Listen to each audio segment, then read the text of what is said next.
Welcome to the Portland Real Estate Podcast, Oregon and Southwest Washington's #1 show for real estate news and information. Without further ado, here are your hosts and a couple of guys who, as busy realtors and successful brokerage owners, know a thing or two about real estate. Steve Nassar of Premier Property Group and Joe Fistolo of Soldera Properties. Well, welcome back to the Portland Real Estate Podcast, where we dive deep into the people, trends, and tech shaping the world of real estate.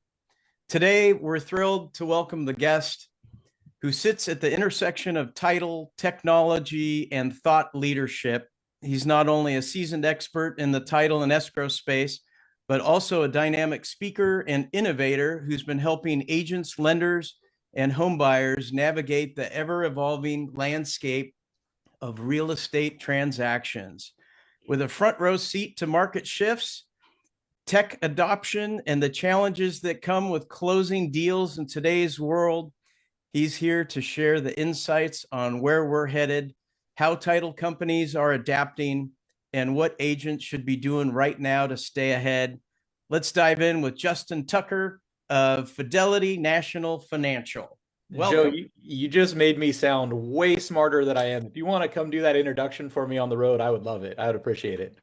He's also a great player, football player on, what is it, the Baltimore Ravens? Well, he got cut, and you shouldn't Google his name right now. It would not be flattering. So don't go Google Justin Tucker from the Baltimore Ravens. Did he do some naughty stuff? He did. Uh-oh. So he's wrecked my name on Google for a while. Oh my gosh. Oh no, that's horrible. I'm sorry to hear that. Well, welcome to the show, Justin Tucker, the real Justin Tucker. You should put that in your social media. Handles. The real Justin Tucker. Thanks for having me, guys. Good to be here. Yeah, it's exciting to have you on here. Justin, I know we both go way back with you, Joe and myself, and I'll speak first, and then Joe can go from there. But I mean, gosh, I feel like I've known you almost as long as I've been around the industry. Long before I got into the real estate side, I was in the mortgage world, and I knew you then. And I feel like we're similar in age, right? Are you a late 70s kid? 81. Okay, not far off.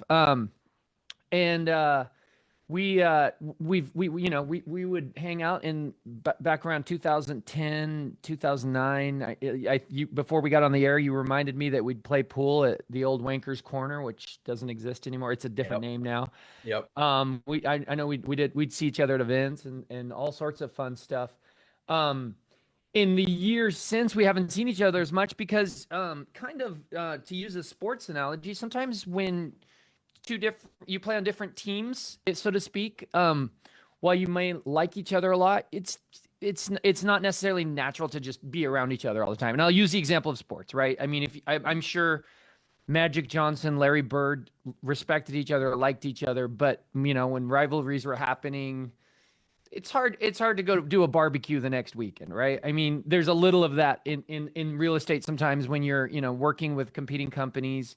I've always been very loyal to Lawyers Title specifically, which is a part of the Fidelity family, and you were an instrumental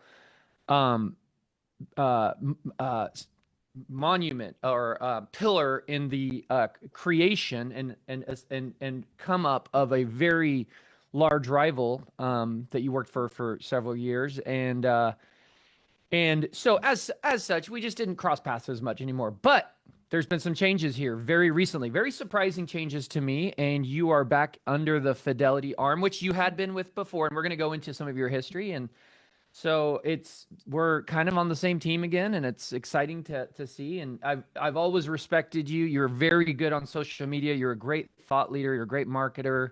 You know the real estate space very well, and I've always benefited and enjoyed your musings from afar. And now I guess it can be a little bit closer. So, welcome to the podcast, Steve. I don't know if you know, but I had to change companies so we could work together. I mean, I just sat there and thought, this isn't it was working. In the contract, right? It was in the contract. It was one of the big deciding factors. Yeah. That's Joe. awesome. You got anything to add there? Besides your AI created introduction. By the way, to our audience, Joe used AI to create an introduction for Justin Tucker, and he read it here.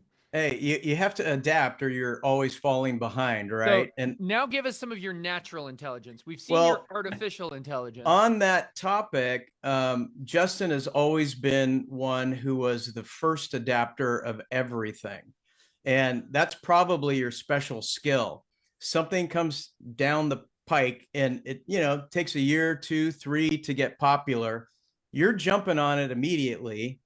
Some of them work, some of them don't work, but that's what makes life interesting is embracing technology and new ways to do things.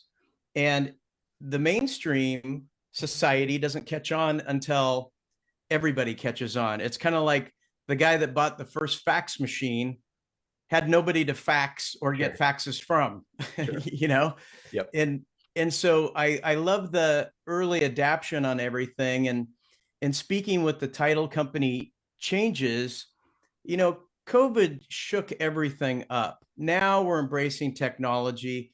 Zoom was always around and WebEx and all these video conferencing, but nobody ever used them. They would rather wake up, take a shower, pack up their computer, get in their car, drive, park, go into a meeting, and then do it all in reverse and go home.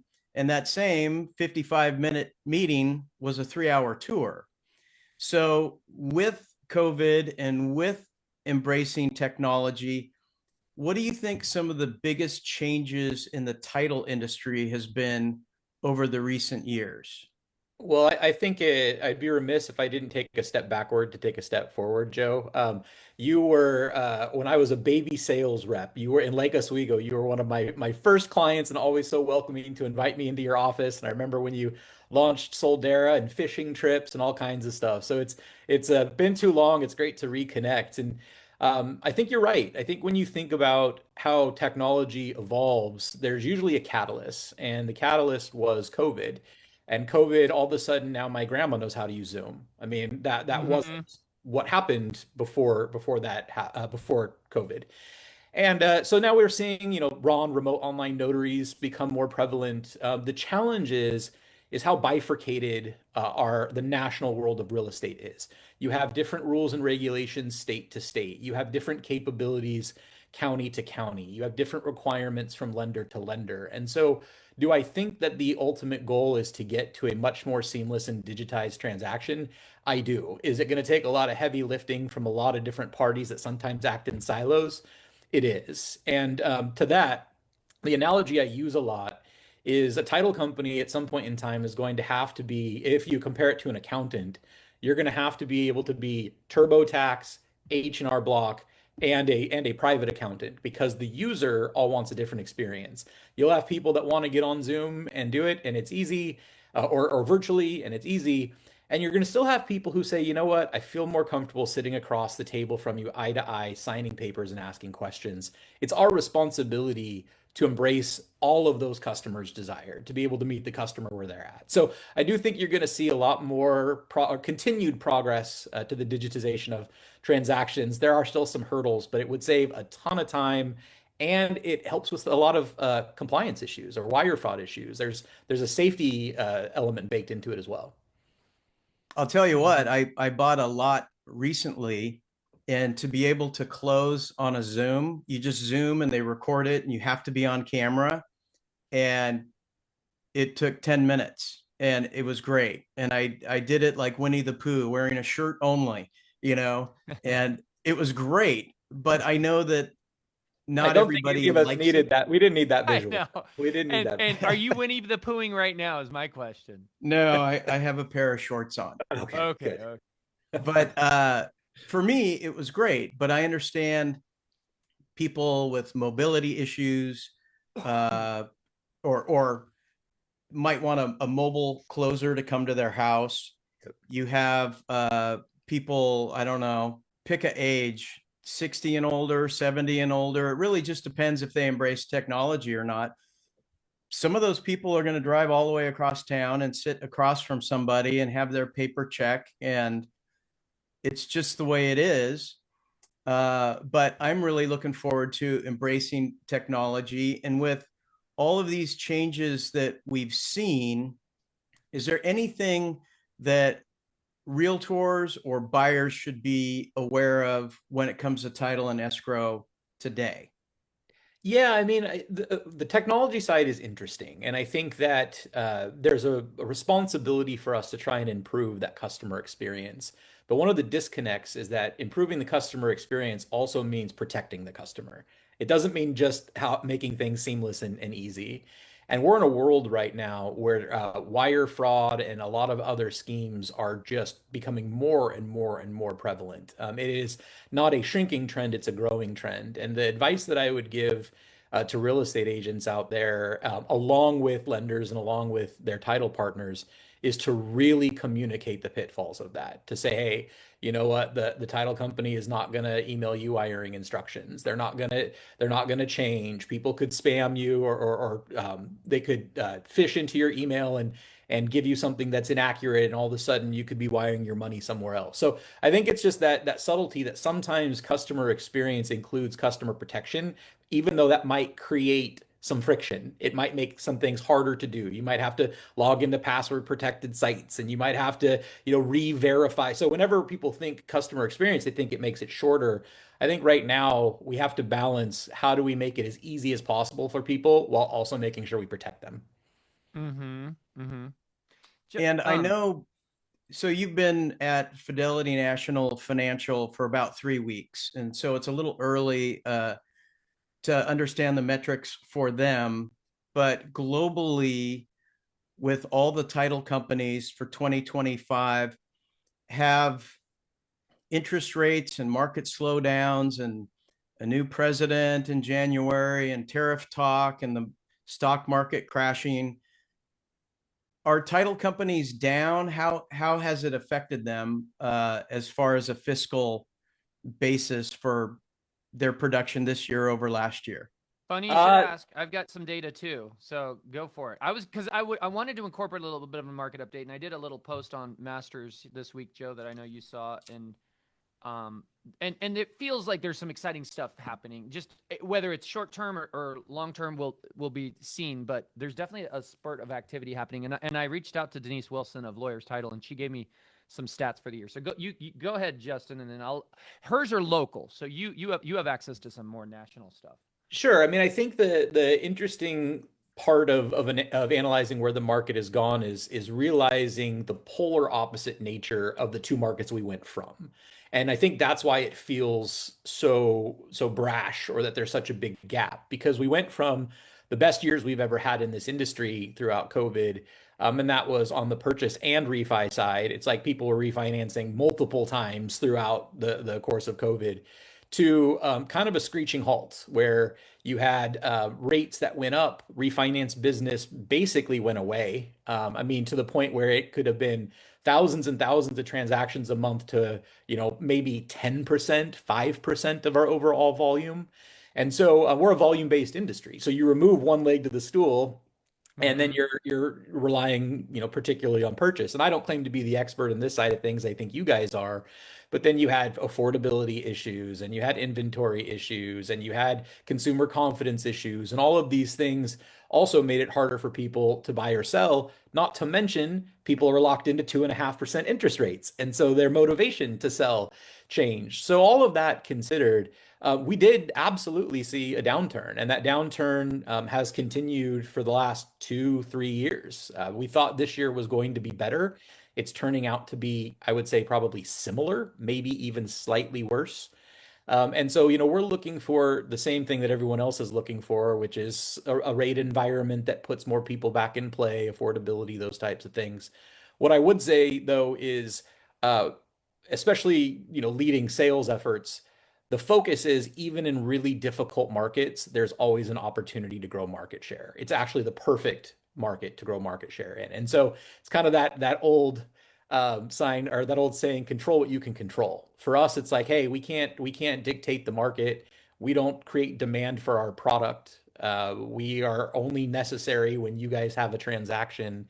And from that standpoint, it's about how we can go out and grow market share and build relationships and build foundations that allow us to really take off when the market changes. But we absolutely have seen it absolutely has been a more difficult fiscal year for the title industry. Mm-hmm. Mm-hmm. Well, Hey, Steve, before you dive into yep, your statistics, I had one yep. quick question. So you talked about 2.5% rate, which we also call the golden handcuffs, right? Who's gonna, it's good and bad. You have a low rate, but you're kind of stuck in your house forever because why would you trade that for 7%? Have you seen an increase in cash transactions or transactions where there's more than like 50% down? For sure. I mean, cash transactions for sure. Absolutely. And I mean, I'll just speak from my own personal experience. I'm in this situation where what I would have previously done is sold my condo and bought a home. And instead, I'm renting my condo because it's locked in at 2.5, and I'm renting it out and just keeping it as an asset and then going and buying a home. So I think you're also going to see people that have the ability to say, well, maybe it's an opportunity to keep this as an asset and cash flow it and do other things with it and still be able to go buy a home in a place that's desirable. Now, I know that's not everyone's reality, but I do think people are getting more creative with that. We're also seeing models of Which, like, go ahead, which is Steve. good. Which is good for them. It's unfortunately bad for our industry because Sure. it's one less transaction. But yes, keep going. Yeah, And you're right. That is happening. we're also seeing some creative models of like co-buying, where it's like two friends decide that they want to buy a house and share in the equity of that house. And so it's like there's creative things happening to try and spur that along. But I mean, I think we all know affordability and interest rates, they're going to be the main drivers of that and inventory. We have the wonderful urban growth boundary that prevents us from overbuilding, but I think there's a lot of pent up desire for affordable homes and not a great mechanism for building them. Yeah, lots of multi-generational buying. Yep. What, Steve, Absolutely. what stats did you come up with? So I'm interested to So know. this is from Denise Wilson, the VP of Sales for Lawyers Title here this is in the Tri-County area, which is where they serve. So that's Multnomah, Washington, and Clackamas County. Um, she gave me this is closed sales year over year, 2025 to 2024. The year started out strong, and that should not be a surprise to any of us, right? You remember coming out of the election, there was just this momentum for whatever reason where they felt like things were going to be a little bit more robust. The economy was going to be more robust. So in January of this year, there was 1,217 closed sales. In 2024 there was 1,080. So that's about a 20% increase in January. February was a little bit up, like probably 10% this year. Then it craters. You see March goes down backwards. April was about flat year over year. May was down quite a bit, probably almost 15%. June was pretty on par. Both years were about the same. So through June, interestingly enough, and I wouldn't have guessed this, through June, both years are flat. Okay. But she has said, and I had her, and this is what's cool about title is they can pull opens, right? Transactions that I opened escrow on this week, they can monitor that. Those haven't closed yet, and they're not guaranteed to close, but it's a nice forward indicator of what's happening real time. And she did say that in the last 2 weeks, there's a substantial growth in orders year over year. And I did a master's post about this. I mean, gosh, it's been a grueling several years, as Justin said, and there's been fits and starts, and you'll have little spurts, and then they fizzle out, and then you've got long droughts, and it always feels like you're just every time you think you're starting to do better, you get gut punched again with a slowdown. Something has The last couple months have felt better, but something feels different for sure in the last week. There's just a lot of activity. And and sometimes in these situations, I try to extrapolate myself and my business out of the data because I don't know if maybe we're fortunate, maybe we're blessed, maybe we're executing better than others. So I went to the Masters Facebook group and I put this question out there. And Joe, there wasn't one person that said, no, I don't feel this, right? I didn't see one. there was a lot of resounding yeses, and we're busier. The phone's ringing. People are more motivated. So what will be interesting to see is this just a summer pop, maybe some pent up demand because of some of the stuff that happened earlier in the year with tariffs, or is this a longer term trend? Because I will say, look, and this is not in any way, shape, or form political. I would rather take a hand grenade and stick it in my pocket and pull the pin on it than say anything political. But this is just facts, okay? The sitting president wants rates lower, okay? And he's even pushed the Fed, Powell, Chairman Powell of the Fed, to do it now. Now, Powell has resisted thus far, but those days are numbered. Come May, he gets to pick a new appointee.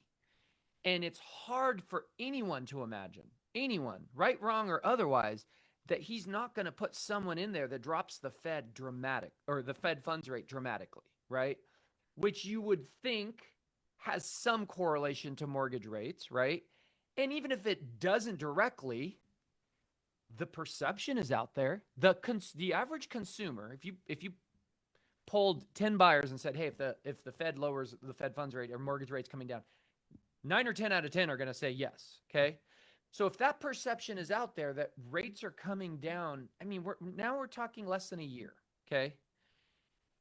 Is that when you want to buy, or do you want to buy prior to that when inventories are higher, better deals are happening, which we're seeing? We've been seeing that for a while.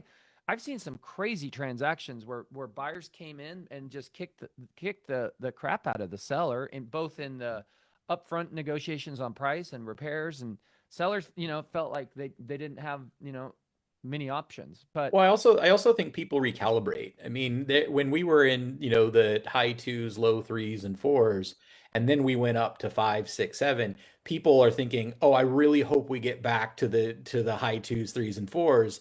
And then since it's been, 3 years of higher rates, now you get to, six, you get to below six, and it feels like you're winning the lottery. So I yeah, also think people have recalibrated of what their expectation of a rate should be.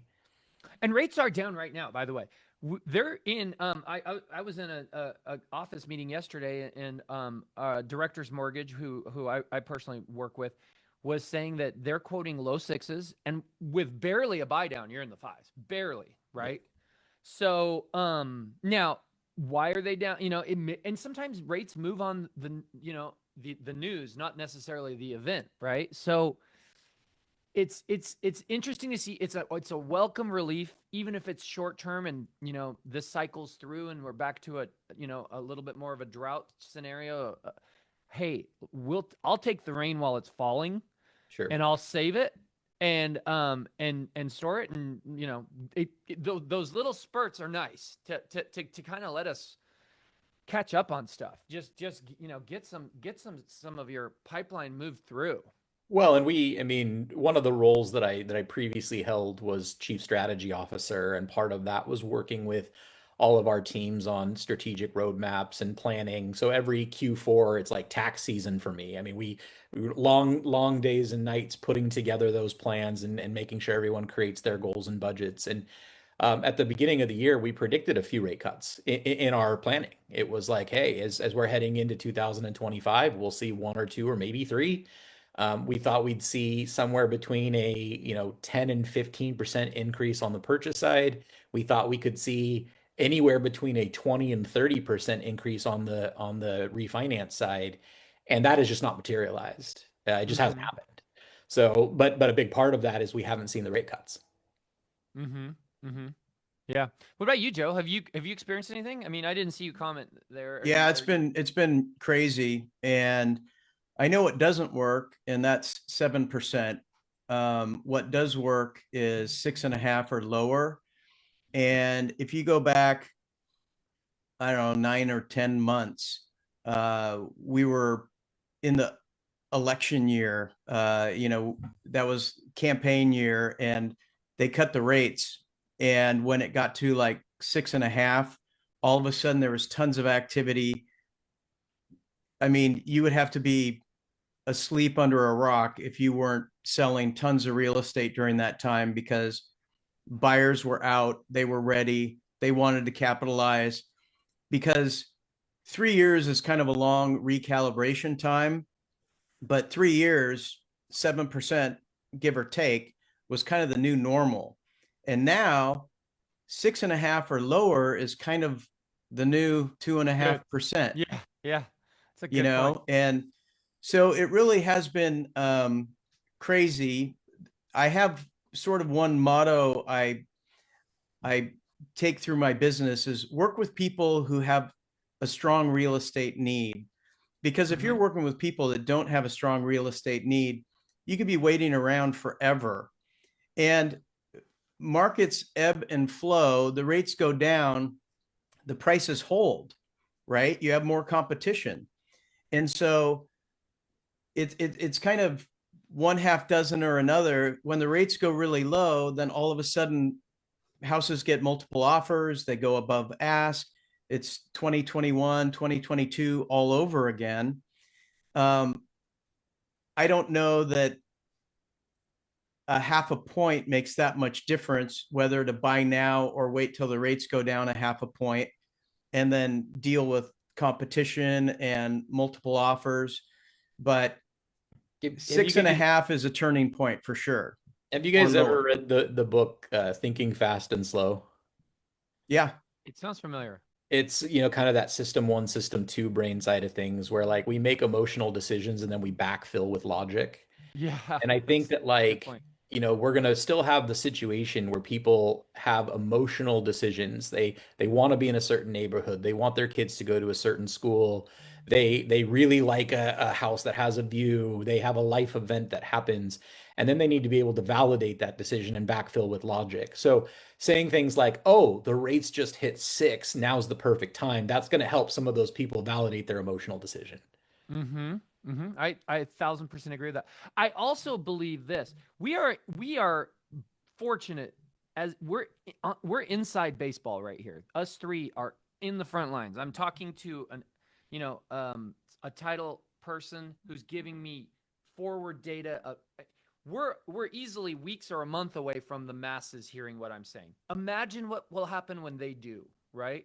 Imagine you can't Google, is the housing market having an uptick of activity right now? There's no news articles, there's no CNBC. It's just not happening. It's not there. We are on the front lines going back to the military base going, here's what's happening, right? It will cycle itself through. And imagine what that could do once word gets out there that, hey, things are moving again. And the average consumer goes, oh gosh, okay, maybe I need to pounce now. Steve, I think that's an underrated component of what we all collectively do, which is evangelize for our industry and be a counterweight to the news and the headlines that you might see out there. And so if that's the case, if we're 3 months ahead, 2 months ahead, but we're keeping that quiet, I mean, that's where that kind of trusted advisor, go out into the world and speak the truth to everyone, because what they're getting right now is headlines, and headlines are saying, oh, we don't know about rates again. So I think it's something we have to hold near and dear to our heart, is to evangelize for the industry and make sure we tell the other side of that story. Yeah. I want to say one last thing about the Fed funds rate. I think that May date is going to be pivotal because there's going to be a change of guards at the Fed. And I don't necessarily believe that that's going to be a slow process. The president made a comment like it should be lower at 3% now, right? I'm not advocating that's the right decision, but it could be dramatic. It could be a quick moving lowering of the Fed funds rate. And that would probably not be the best time to buy after that. Once that news is out there, right? And there's unintended consequences. What does that do to inflation? What does that do? Sure. Yeah. And nothing's for sure. I'm not. There's a lot of moving parts, and there's a lot of things that could happen between now and then. But so it's not a terrible strategy for those that are getting out there now and making a purchase and locking something down. And remember, Steve, I'm in the same boat. I'm in the same, like I'm preemptively building a house in Camas because I know that that we are going to see well, I don't know. I can predict that we're going to see a better interest rate environment, and I'd rather get into that home, now and then reap the benefits of that than be in a situation in 6 months where I'm going up against multiple offers or all of that. I got concessions thrown in and all kinds of stuff. So I don't disagree. I think that like if it's hard to predict, but I don't think it's a bad strategy to think about doing it before that pops. For sure. And at the very least, one thing that we're seeing now that we hadn't seen for many years is people are getting the house they want. Forget the price for a second. I mean, I think they're also getting some pretty good deals on the houses they want. But how powerful. I've listed some amazing properties priced really well, and they'll sit for a week, 10 days, then get an offer. Okay. That tells you a lot. I mean, that how great to just, if you're in a position to move now and do something, get the house you want. That's there's the Well, the and you'll have that consumer house for always wins. years to come. The consumer always wins because if you buy a house and rates go up, your rate doesn't get adjusted. You're forever locked into that rate. But if they go down and they go down substantially enough, and it's a variable of based on how much lower did the rate go and how long do you predict you're going to be in that house. But let's say it goes down a point and you're going to be there for 36 months minimum, then it makes sense because there's a point where it crosses that the time you lived there and the money you saved on interest negated the cost of refining in the first place. And then it's just pure gravy after that. And you can't lose being a buyer because you can always adjust if it goes lower and you're locked in if it goes higher. And it brings me to sort of the real estate space. We're talking about, Justin, you're not foreign to speaking in front of large audiences about real estate and title. What is the one thing the audiences are most hungry for you to talk about right now? Is there like one topic where they want to know something? AI has been a big buzzword. What are people most thirsty to hear you talk about? Well, Joe, I have a face for radio and a voice for writing copy, so I don't know that anyone is ever that excited to hear me speak. But yeah, I think that the topic that you brought up is AI, but I think I look at AI from a very contrarian standpoint. If you'll indulge me for a quick story, I was really struggling with AI. I mean, it's my job to be an early adopter. It's my job to dive into that stuff. And I was kind of peeling back the onion and I was like, okay, this doesn't really feel right. And it gives me an answer, but maybe not the right answer. And it's very generic.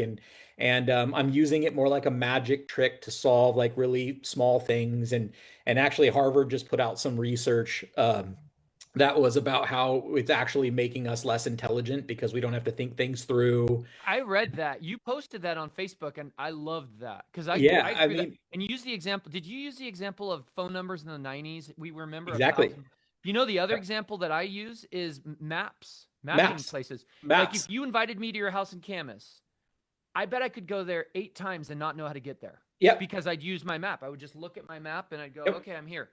yep. Back in the 90s, you would say turn right on this street, turn to left on this street. I'd probably do it once or twice, and then after that I'd go there without any directions, without looking at anything because I paid attention.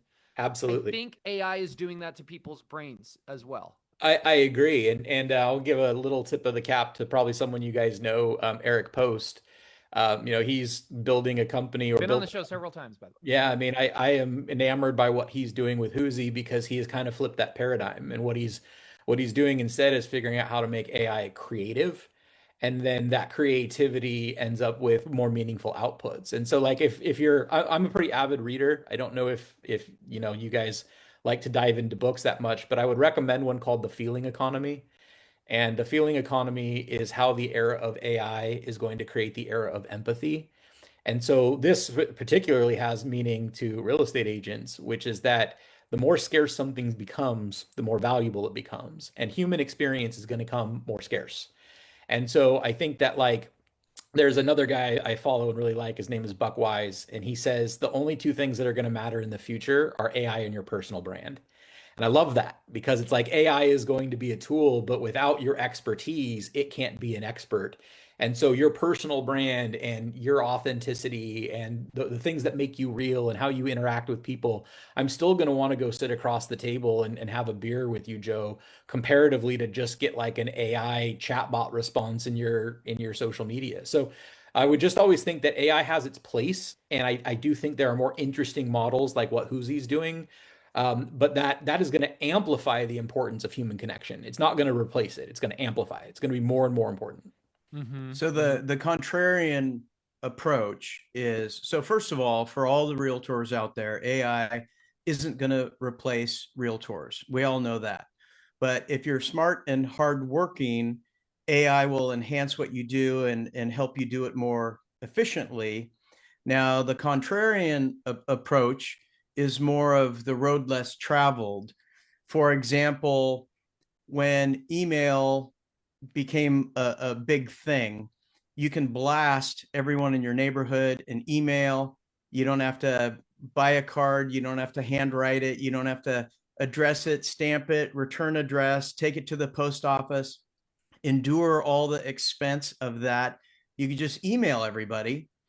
But the guy that takes the road less traveled and says, hey, you know what? I'm going to do a EDDM push, or I'm going to hand out postcards, or I'm going to do mail anyway. You might be the only person showing up with a card sitting on their kitchen island when everyone else is trying to spam them with email. And so I do understand the personal touch of, don't let AI work too hard for you. You still have to build these relationships, and you still need to darken their doorstep every once in a while. Right? Yeah, I mean, one of my most popular talks is called experiential marketing, and it's how you connect to people one to one or one to a few. It's not mass. It's the fact that that I love pizza, so you send me something that is pizza related, or that I'm an Oregon State football fan. Like making sure that people, which is harder and harder to be these days, but making sure that people feel seen. And identity is why personal brand, you could translate that into identity. And from that standpoint, I always think of like four quadrants. I think of like quadrant number one, which is things you know about yourself and things that other people know about you, and that's alignment. That's where you feel at ease and people have a great connection and rapport. There's another quadrant, which are things you know about yourself, but other people don't know. And that means you need to signal. Like, how do you communicate those things out into the world so that you can get into that alignment bucket? Then there are things that other people know about you that you don't know about yourself. And that's where you need to be curious. Do you have those people in your life who can give you insight that maybe you can't see in yourself? And then the last one is things you don't know and other people don't know. And that's like, if a house was on fire, would you run in and save a dog? Like you would say yes, but you don't know until you're in the situation. From that standpoint, I think that we are going to care much more about the identity of people and how we connect with them, because AI can be really generic and it can be really inhuman. I think it's not that difficult to see a Facebook post that was written by AI. I don't think that and it's going to become the baseline. It's going to become the baseline. There was a guy I was playing golf with. This was a little while ago. It was probably a year ago. And he was telling me, like, we were talking about AI, and he was saying, I put into Chat GPT which stocks I should buy and this and that. And he was pretty impressed with what it spit out. But I was like, can't everybody do that? And if that becomes the baseline, then isn't the smart money now the step above that baseline, right? Yeah, Eric, that going on. Eric sent me a video that I really liked, and I can't remember the name of the gentleman who did the video, but the basic premise is like eventually AI will get to a place where the model is the same, and if you asked it to do something, everyone would get relatively the same answer. But if you were to take like a movie script and give it to 15 different directors, every one of those directors would have a different movie at the end of that through their own personal lens. And so I agree with you. I think you're going to get to this place where everyone is going to get access to the exact same information, which is not going to make it as valuable. Exactly. And Joe, I Right think, now it feels special because some are using it, some aren't. But if it becomes what we think it is, and yep. everyone's using it, you know, and I'm not saying there won't be some using it better than others, but just the usage of it is going to be the baseline. Kind of like a calculator, right? Or a trivia question. Remember back in the old days, there'd be trivia on the radio or something, and then that went away because everyone has Google, right? So Yeah. I mean, if you give everybody a phone and have a trivia contest, you know, it's everyone's going to be on the same level playing field. No one's going to be better than the other, right? Well, and Um, Joe, to your point, the road less traveled. One analogy I use often, or a story I tell often, is like I can go online and look at the Mona Lisa, but I still want to fly across the ocean, stand in the Louvre, and see it face to face. And Yeah. that there's some value that we put into craftsmanship. That things. So take that into marketing. I could have a mass-produced piece of AI content, or I could have a Steve Nassar original. And knowing that you put your time and energy into that, that craftsmanship has value. We do attribute value to that. It's why we buy art. It's why we, want to go see things in person that we could see online. There's always going to be that little extra element of saying, I know that someone put time, energy, and expertise into this versus like they hit a button and AI spit it out for me. mm-hmm. I really enjoyed your post about that MIT study, and I really thought long and hard. And it was something that I didn't realize until I read it that it was like an aha moment. Like, yes, this is this is what I believe. And I'll give you an example of it. Years ago, I mean, I came from the mortgage business. I was really sharp with math. I mean, I just my brain was like a little calculator. I would, add this percentage of this, and and I'd get real close.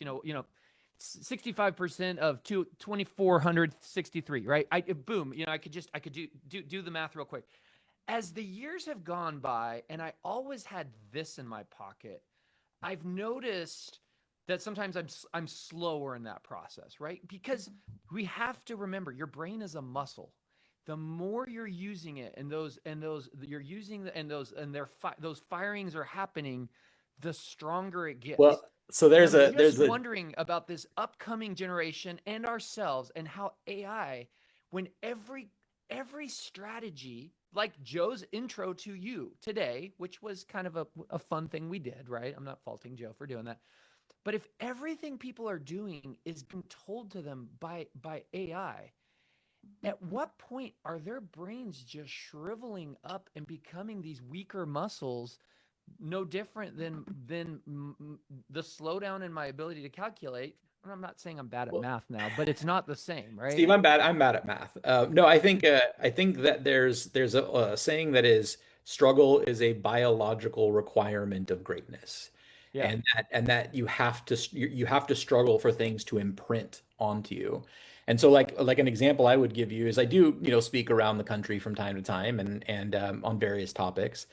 And I will not allow myself to use AI to build my presentations because going through the process of building the presentation, doing the research, building the slides, reorganizing the slides, re-going through it is where I get it to imprint to a place where I can stand in front of 1,000 or 10,000 people or whatever that audience is and deliver that information. Absolutely. Had I just said, "Hey, AI, create this topic for me," and then I got on stage, I would have no emotional connection to the information Absolutely. and it Yeah. wouldn't have imprinted on me. So I And it do evolves through your lens. It evolves through absolutely. your lens and your passions, and it makes the presentation better because you're like, yeah, I like that, and I'm going to add to that. I'm going to do that. Yeah. And And here's it a builds story, momentum. and here's a Yeah. yeah, absolutely. Absolutely. Yeah. 1000% agree. Hey, and Steve, you could turn your mic up a little bit or get closer to it because when you get further away, it's harder to hear. Okay. Thank you. There you go. Well, and once you go through that process yourself, then you can use AI to maybe fill in some blanks. Yep. Yeah, yeah, yeah. And no one here is poo-pooing AI. No, that's not the point of this. It's just it's gonna be different. And I think it's a it's like a weapon. It's a leverage tool, right? To leverage you. But I think people are starting to think they don't need the you and they just need it. And it's everything. And those people are going to be the ones that I think are going to be in trouble. Absolutely. Absolutely. I think I said it already, but I say it again, like you can't expect AI to be an expert if you don't give it expertise. Yeah. So Yeah. your expertise is still going to matter. And at the most basic level, that's prompt engineering, right? That's like, do you know how to ask it the right questions and get it to an outcome? At a much more sophisticated level, that's what something like Whoosy does, which it says like, hey, let's build out custom knowledge bases and let's start by hydrating before we ever ask it a question. And that still gives you this ability to map and to move and to think and to plan before you get the output. I think that keeps you engaged. That keeps you as this expert who, for lack of a better word, you're painting, and as you're painting, you're getting to this end result. So, I think I am all in on AI, but I have a very contrarian stance to it, which is that we need to rethink how it works in our business, and we need to realize that because of AI, it's actually going to make the HI, the human intelligence, even more important. Mm-hmm. Absolutely. Absolutely. And more special. You said something, I made a note here, and I have a great analogy for you. You said when something becomes more rare, it becomes more valuable. And I have a cool analogy for that. Think of a horse, right? Like the four-legged, Mr. Ed Yeah. animal that we see once in a while as we're driving through a rural area and it's in a field, right? Imagine 200 years ago how special horses were, right? They weren't. They were utilitarian. They were everywhere. They were pooping everywhere, and you probably didn't even give it a second glance. But as the automobile comes along, and maybe there's analogies there with AI, and horses become more and more rare. Now every girl wants one. Every 10-year-old wants a pony. They want a horse. They're special. You slow down in the rurals to see it. I mean, it's got a nostalgic value. It's got a coolness factor to it that it didn't have before. And I think that resonates well with what you were saying about human intelligence in the future, right? Yeah, I And mean, I collect one of my hobbies is to collect Jordans, and I have a decent collection of Jordans that will never touch the pavement. But if there's a limited edition, a limited run, if there's a 1 out of 100, I want that because it's rare and it feels more exclusive and feels more valuable because it's rare. And so take that and just translate it into our world. If sitting across the table from Joe Fistolo having a beer and telling stories becomes more rare, I will also find it more valuable. mm-hmm. Yeah. What are you seeing people in our industry use AI the most for, or having the most success for with? Is it simplistically just creating content for their listings? Is that God, an you're 80% of gonna it? make me sound like a huge AI cynic, and I promise that I am not. I think people are using AI for the magic trick side of this, of like, oh, it wrote me a property description, oh, it helped me create a social media post, oh, it gave me a video script. And I'm not saying that there isn't a place for that, but I think AI has a much bigger seat at the table, and I would kind of chop that up into three areas. Area number one is the marketing and creative side. And that's where I think most people are spending their time. And there's a ton of value there. The next section is the productivity side, especially on the title side, ways that we could find to layer in AI to remove redundancies, trim seconds away from things that happen so many different times that it saves hours and days and productivity. And then I think it's the data analysis side where how can it bring signals to you through large sets of data?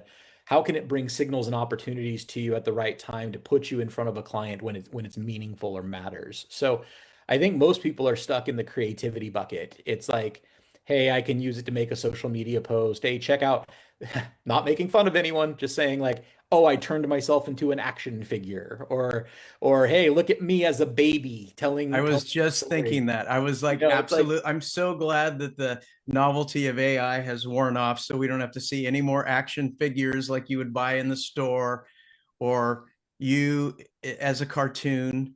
You yep, know, people love the magic trick side of it, and I think they need to get really into the tactical side of where it could create efficiencies and opportunities in their business, and then through that free up their time to be more human. Now that I don't have to do these things, I can do these things. Mm-hmm. Mm-hmm. And it What other actually to do it well, you have to have paragraphs of what you want. Like AI is terrible if you don't tell it exactly what you want. So you have to write a paragraph. Like if you're doing real estate remarks, you can say, don't use the word boasts. This house boasts soaring, vaulted ceilings, and don't use the word plethora, and make it informative and fun. And, don't sound like I used a thesaurus to write every word. Make it short Well, and that's sweet and easy and and Joe, friendly, that's where I I'm going to love go that, back. Joe. non-salesy. But that's where I'm going to go back to custom knowledge bases, and whether that's, building a custom GPT, or whether that's using a tool like Whoosy, or 10 other ways you can do it.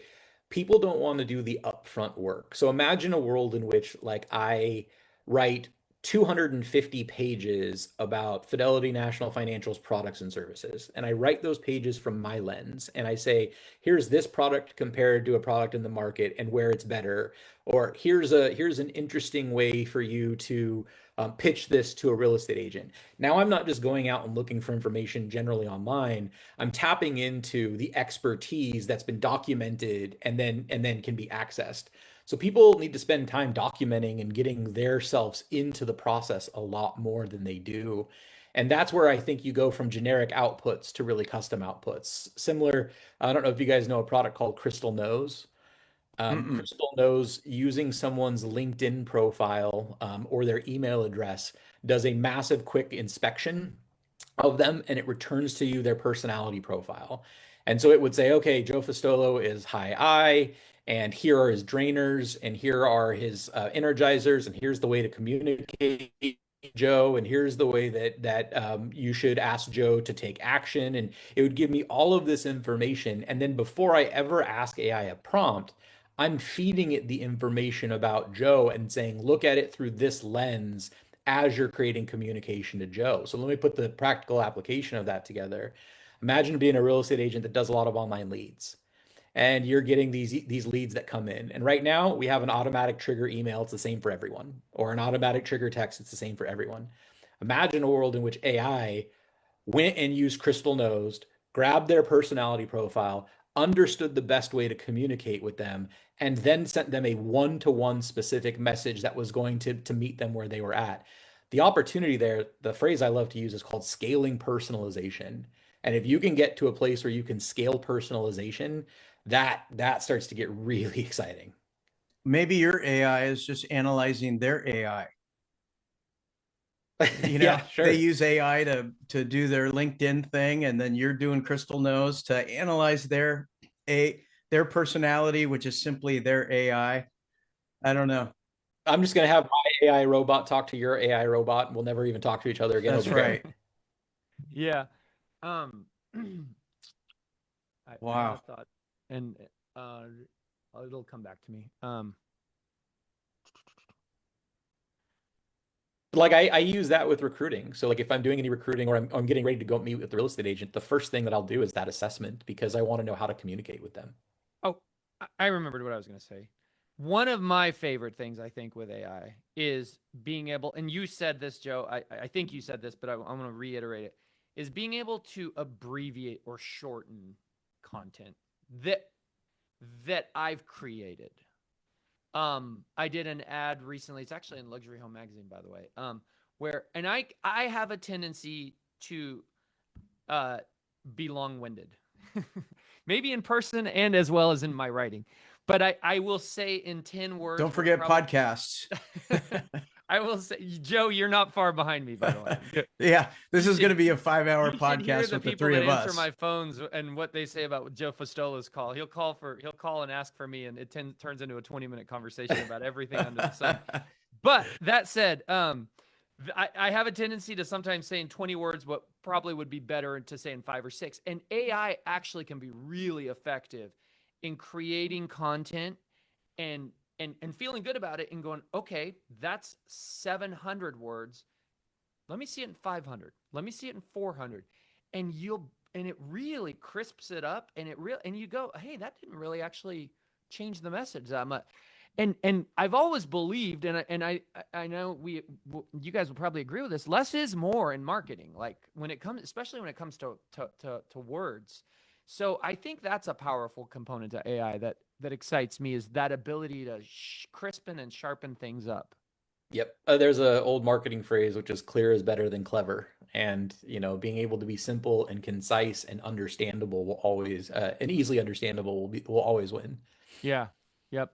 Let's move away, unless you have anything more, Joe. Let's move away from AI for a little bit. Justin, what else are you seeing out there in the business? What's the trends? What are things people are doing well? I mean, are you seeing, talk about social media? I'm seeing, and I'm doing personally, and I'm seeing others do it more and more. Videos and creation of content. Do you, do you what are you teaching and seeing with that? Yeah, I do always the latest TikTok dances, so they're really great. People, it's such a tough thing because it's so audience specific. But I usually like to say, empathy, entertainment, and education. Like, how can you empathize and understand what people are going through?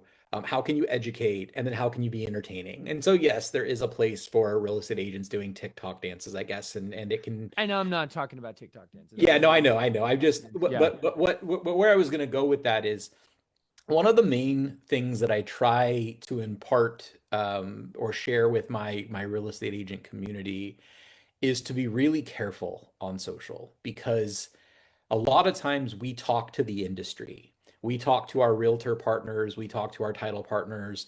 We see some headline and we go blast Zillow for XYZ. And the thing that I would always remind is your consumer is watching and they don't always know how to translate that stuff. Or we might share memes with each other about, yeah, I remember when I had an 8 to 5, those types of things where it's like that's great banter in groups. It's great banter internally, as you're joking around with your peers. But those messages can be really harmful when seen by the consumer. I would even go as far to say, and this one I'm really careful with because I know there's, two sides to every story. But I'll see a lot of people whose focus has become recruiting agents and celebrating their team. There is totally value to that. But how does your consumer see that when you're sitting around a table, dialing for dollars and shooting a money gun up in the air? Those types of things really have an opportunity to cast real estate in a negative light in a time where we need as much positive PR about what real estate agents and title companies and mortgage lenders do. Mm-hmm. So I think there's a place for being your identity, that authentic self, and sharing who you are that makes you relatable. There's a place to share your expertise, but be cognizant of the audience because you're not dissecting that audience into multiple places. Mm-hmm. You have your peers, your real estate agents, your title companies, your lenders, your best friends, your family, your barber, your accountant, and they're all seeing one singular message from you. So I just Mm-hmm. ask people to think that through a little bit because we need the good PR in our space. Mm-hmm. Yeah. No, that's great.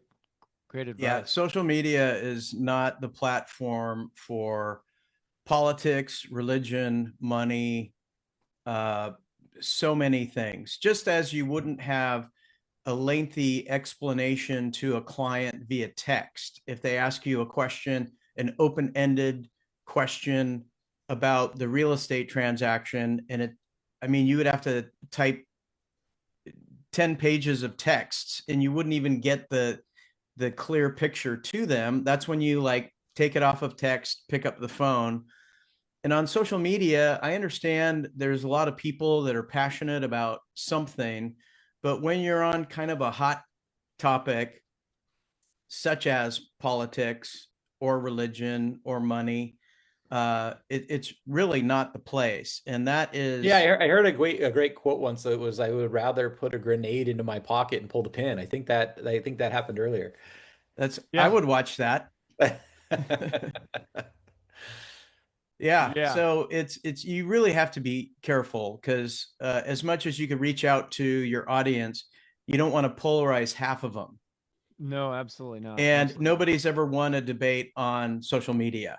It Yeah. ends with, Or change someone's mind. yeah, you've never changed anyone's mind. You just end up blocking each other. And then, you can go to bed knowing that you blew off some steam for an hour, and now you can think, oh, I got that guy. Am I the only one here that's like multiple times just written out a post because it was therapeutic, but then never posted it? Like I'm gonna put all my thoughts out, but then I have a think tank of people I have to put all mine through. When I get one of those posts like that, Justin, I've got multiple people that I send it to and go, okay, tell me why I shouldn't post this, or help me shape this so that it's okay to post. And that's a healthy thing, by the way. That is a healthy thing for sure. Yeah, absolutely. Yeah. Steve. Oh, go ahead. I think the cool thing that I'm experiencing with social media in the last year, and I've had some good coaching and some good guidance in this, is through video, you can build a familiarity that you can't otherwise with your people, with your clients, with your friends, with your followers. That almost, I mean, if you ever, I guess this is one way to say it. I mean, if you've ever been somewhere where you actually see a celebrity, right? Like a bona fide, actor, movie star, somebody, that type of celeb, you feel like you kind of know them, right? They don't know who the heck you are, but you feel like, oh yeah, I've seen you talk 1,000 times. I've seen you, I feel like I know what you think, or you can do that on a smaller scale with your followers, right? And so absolutely, you got to be careful in your messaging. Absolutely, you want to be fun, you want to be genuine. You want, and you will get better at it as you do it. And it's not, and I will also say it's not for everyone. You jokingly said I have a face for radio, and I don't believe that. And you were being very humble, but there are people that maybe don't have the personality, or some of the characteristics and talents that help them in that regard, and those who can do as much as possible. I think there is a place for that. I think. Steve, I do less video than I probably should, and I think that you're right. It gives it's people hard to start. It's hard to start. Yeah. When it gives people a semblance of, like, they get to hear the tone in your voice, and they get to see your mannerisms and other things that draw that connection. But I think your point is really is really valid, which is that how can you start to bridge, people feeling like they know you? And there are people I've never met before. Maybe I connected because I was on stage somewhere, or maybe we just ended up having mutual friends and got connected. And because that I'm comfortable sharing a little bit about who I am online, and really focusing on that identity piece, they will message me and say, "Hey, I'm coming to Portland. Where should I go get pizza? I know you love pizza. Where's the place to go?" And so I think you can. Where is the place to go? Now I want to know. East Gleason Pizza Lounge. Okay, I'm writing it down. That, along with your book. What's it called? East Gleason Pizza Lounge. You're gonna either want to get their Detroit style pizza or their Chicago tavern style, which is really thin and crispy. Pizza. But it's the best. It's Detroit or Chicago style? Chicago tavern style. It's really thin. Chicago. Oh, I like thin pizza. This might be the best nugget that came out of this podcast. The book, The Feeling Economy. I've gotten those both written down. But keep going, Justin. So I think your point is super valid, which is like, how can you bridge the gap of getting people to feel like they know you before they meet you?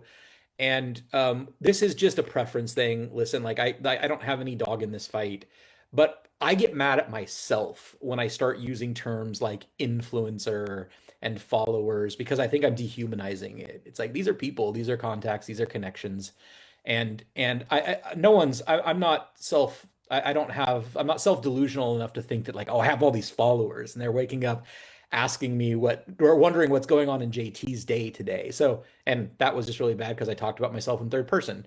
But I think that, like, the reality is to remember that, like, even though it's digital, it's a person on the other end. Sure. And how are you connecting to that person?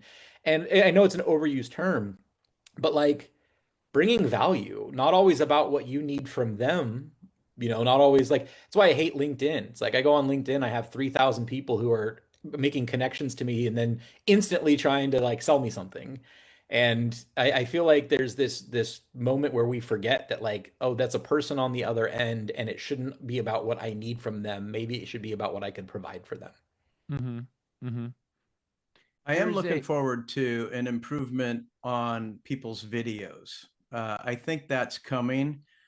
And take aside the people who do it well. Let's talk about those who don't.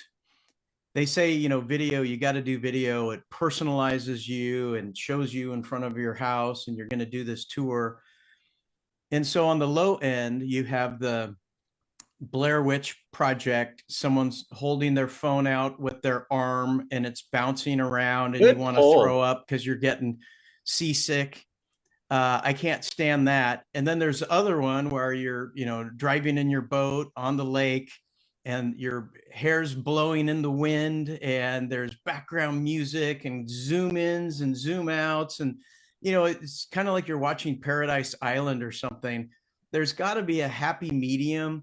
Can we all just kind of try and get to the non-shitty, shaky, horrible, you shouldn't make a video just because video's the thing, to the overproduced, trying to make you look like you're a superstar and super cool and you want to hang out with this person? There's a happy medium.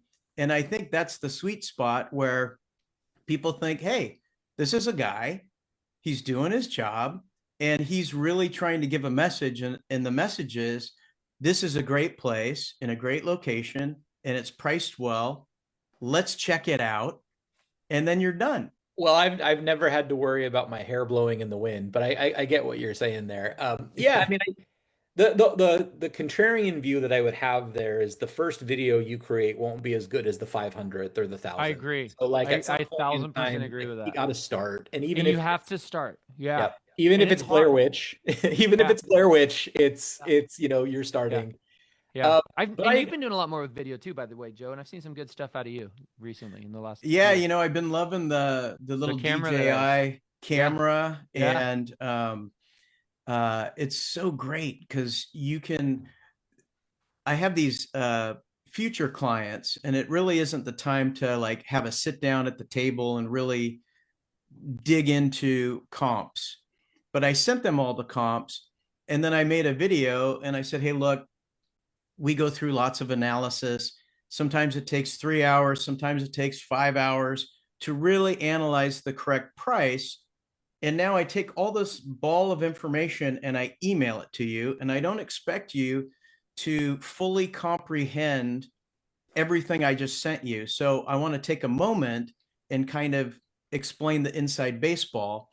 And when you're not ready yet for a sit down, make a little video. And they appreciate it because, it's thoughtfulness. You took time to do it. The video is going to be large, so you have to upload it somewhere to YouTube or Vimeo. And then you send it to them, and they get to watch it in the privacy of their home with a coffee and a bowl of oatmeal, and they get to make sense of all this information you sent them. I think it's a great way to really have that personal touch with someone if you can't get together in person.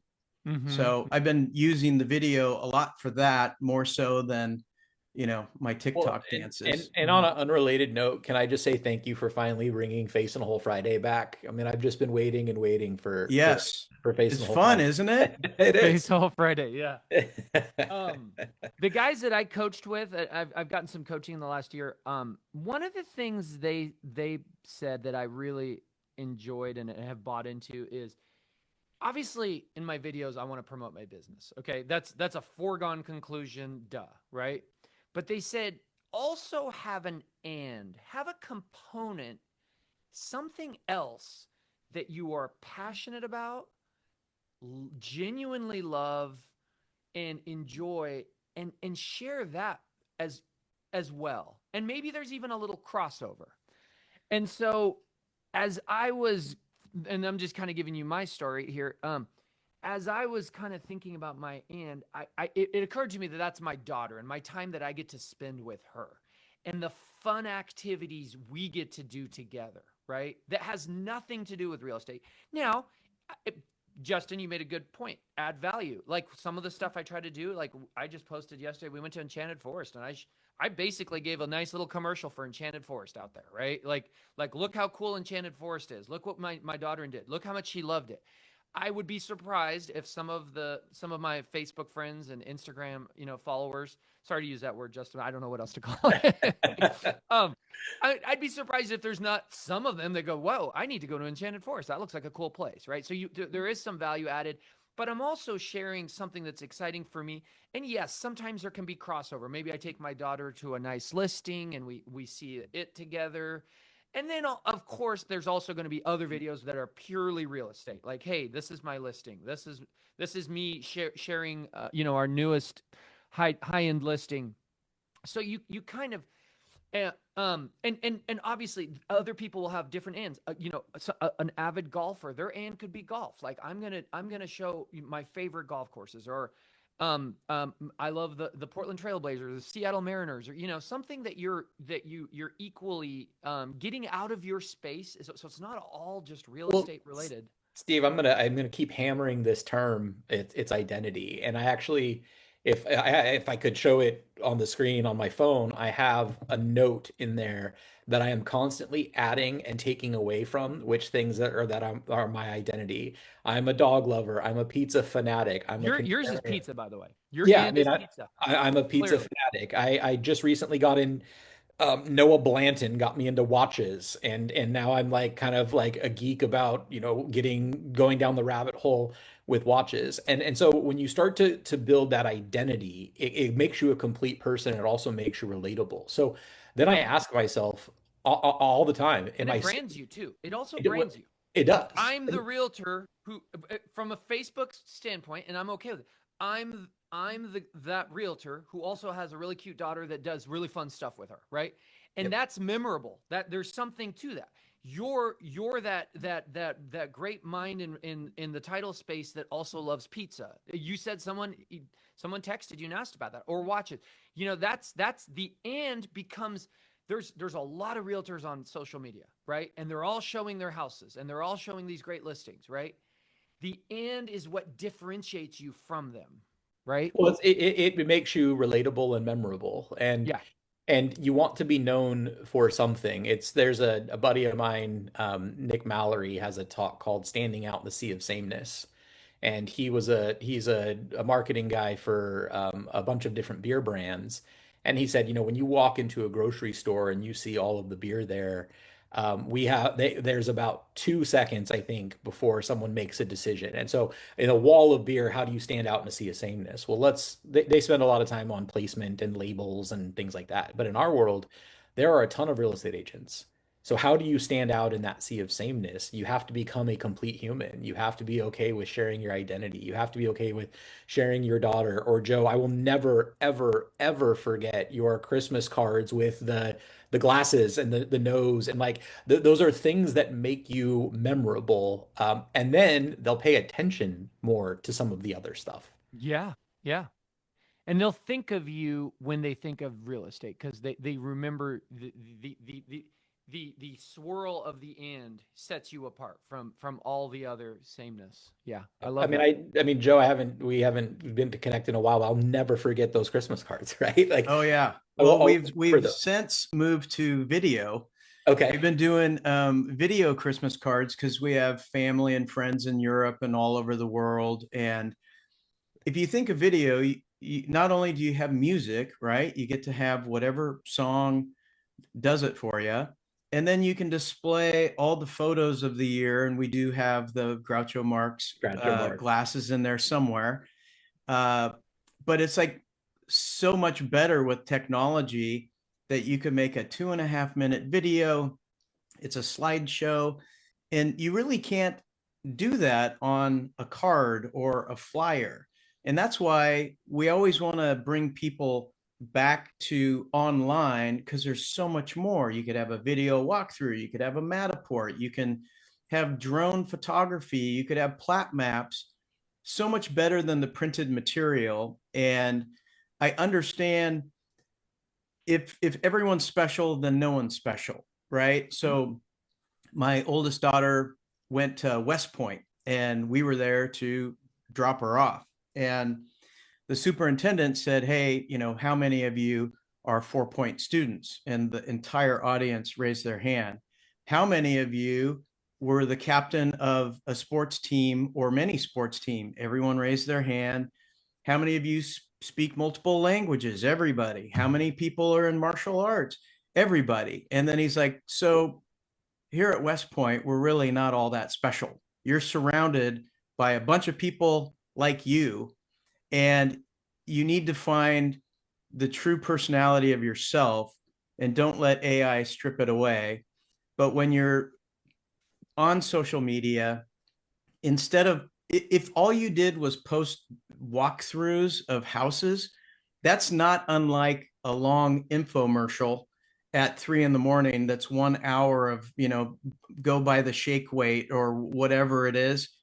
You have to have some personality in it, or people will stop tuning in. Well, and recognize other people too. Like are you just posting, or are you interacting with things that are important to them? Are you making them feel seen? Are you making them feel heard? Sometimes people get on a soapbox and it's one-way communication. They shout, through their megaphone all the things that they want people to know about themselves, but they aren't taking any time to notice the other things that people are saying that they want recognition for. And so like how much are you interacting with people that are important to you? And that I think that's a step that we've gotten to a place where everyone's shouting and not enough people are listening and or interacting. Mm-hmm. Mm-hmm. Yeah. Agreed. We probably should start winding down. Justin, what else do you want to share with our audience? What else is relevant in your world today? Well, What Steve, do you since I know you're a marketing nut too, I'd be remiss if I didn't always go back to the baseline, to the foundation.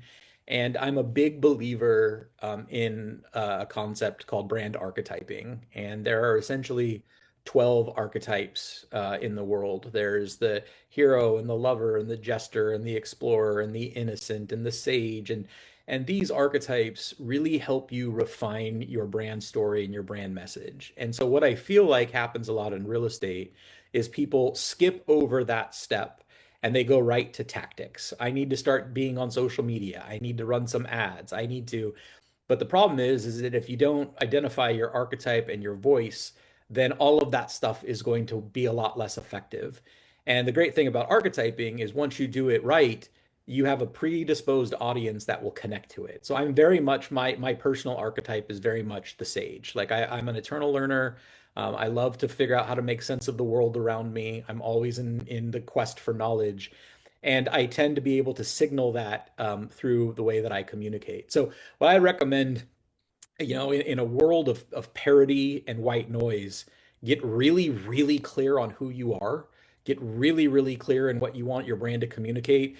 Don't just follow the trend. There is value in being contrarian. It's a word I use often. If everyone has a house roof on their logo, like then it's kind of hard to really stand out. And so I would just think some of those things through. I think agents get really excited, and title people and mortgage people, they get really excited to go do things and didn't take the time to build the foundation that makes doing things worth it. Mm-hmm. Yeah, I love it. I love it. Yeah. And clarity, that was part of that message is I don't think somebody should have five ands. Yeah. I think they should have one and. I mean, you could argue maybe another, but the less the better. Like otherwise they forget about what your and was. Well, it gets lost. It gets lost.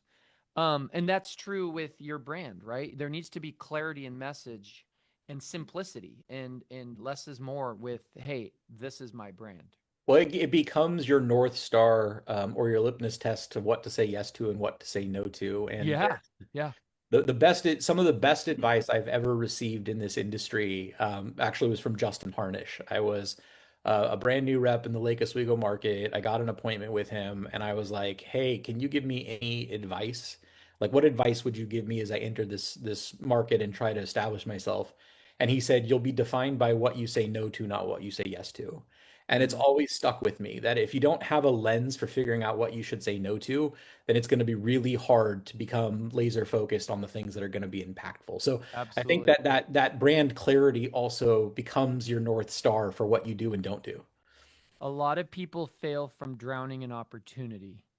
Yep. Um, and that speaks to that, where they try everything. They try everything and become great at nothing, right? Amen.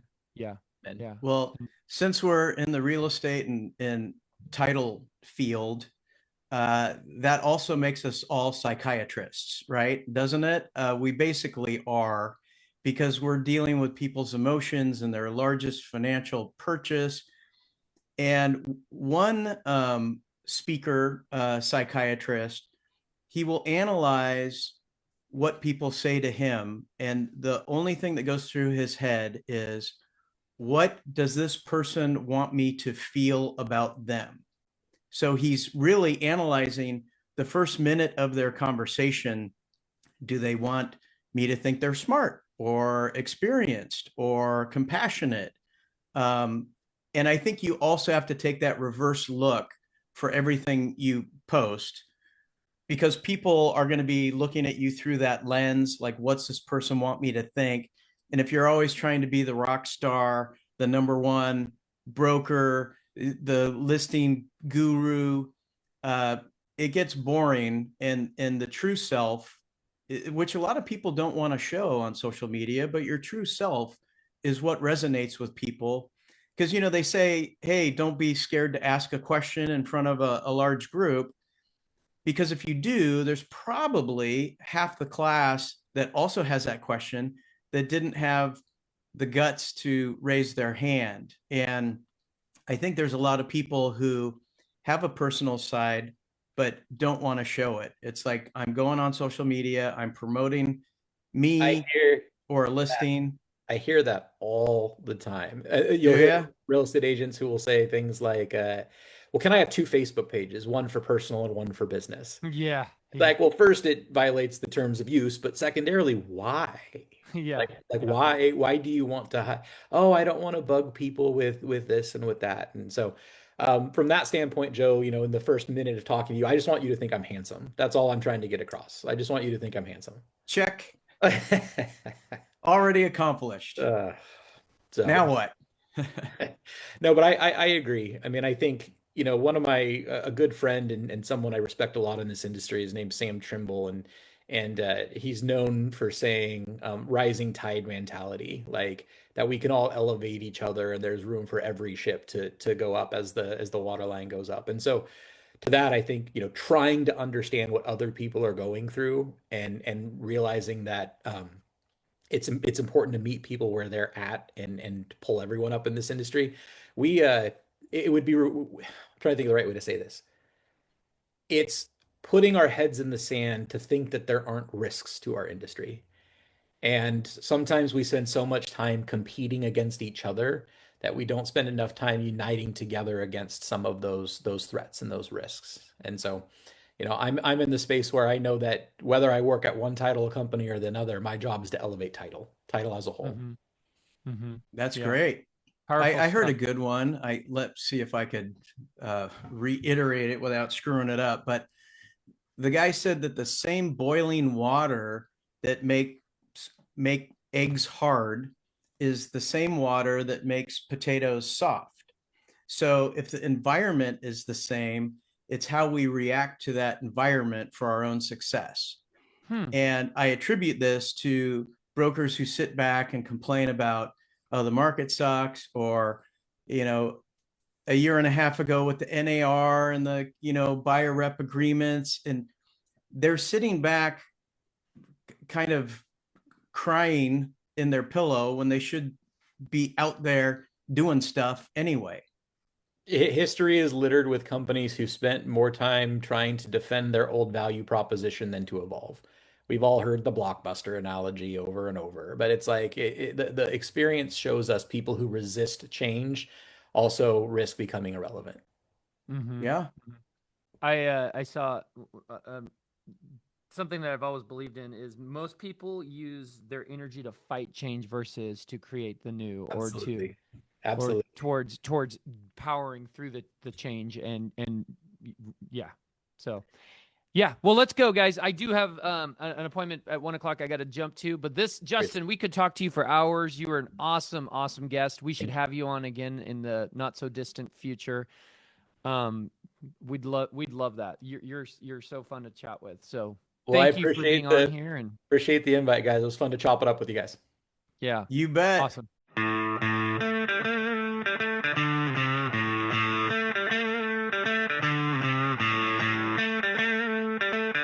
Hey, everybody. Thanks for tuning in to the Portland Real Estate Podcast, Oregon and Washington's #1 show for cutting-edge real estate discussions. Also, I'd like to give a shout out to the members of Masters in Real Estate, a private and exclusive Facebook group, and the #1 source for all real estate topics. Thanks for being there, gang. I love you. Finally, I want to thank our faithful listeners. Without an audience, we're just two guys talking to each other. Make sure you hit the subscribe button so the new episodes automatically come to you. Make it great.